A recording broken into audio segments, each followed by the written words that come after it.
कांदा निर्याती संदर्भात केंद्रानं दुजाभाव केलाय असा आरोप होतोय। प्रामुख्यानं गुजरातमध्ये उत्पादित होणाऱ्या कांद्याला निर्यातीला केंद्रानं परवानगी दिलेली आहे। जवळपास 2000 मेट्रिक टन कांदा निर्यातीला परवानगी देण्यात आली आहे आणि यावरून राज्यात आता आरोप प्रत्यारोपांच्या फैरी रंगतायत।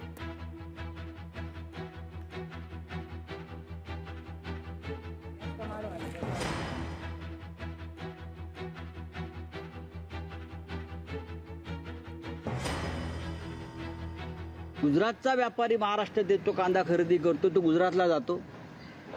तिथून हा कांदा आता निर्यात बंदी उठवल्यामुळं परदेशात नेणार म्हणजे गुजरातचा पांढरा कांदा हा मोदींना प्रिय आणि महाराष्ट्राचा कांदा हा रस्त्यावर फेका, महाराष्ट्राचा कांदा सडवा, महाराष्ट्राच्या शेतकऱ्यांची अडवणूक करा, हे मोदींचं धोरण। महाराष्ट्राचा शेतकरी, महाराष्ट्राची गुरं, जनावरं, पशुधन हे तडफडून मेलं पाहिजे असं मोदी आणि शहांना वाटतंय आणि गुजरातच्या कांदा निर्यात बंदी उठवण्यामागची भूमिका मोदींची तीच आहे।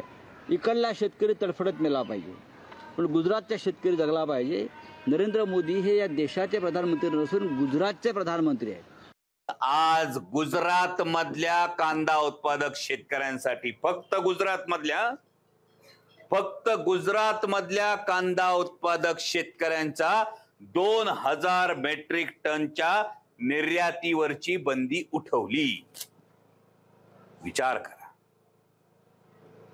म्हणजे भाकरी महाराष्ट्राची खायची, चाकरी गुजरातची करायची, ही जर यांची नियत असेल तर महाराष्ट्रातल्या प्रत्येक शेतकऱ्याच्या लेकराने हा प्रश्न विचारला पाहिजे की जर आमच्या कांदा उत्पादक शेतकऱ्याच्या ताटात तुम्ही माती कालवता आणि भलं जर तुम्ही गुजरातच्या कांदा उत्पादक शेतकऱ्याचं करता तर कशाला येतं आमच्याकडे मत मागायला?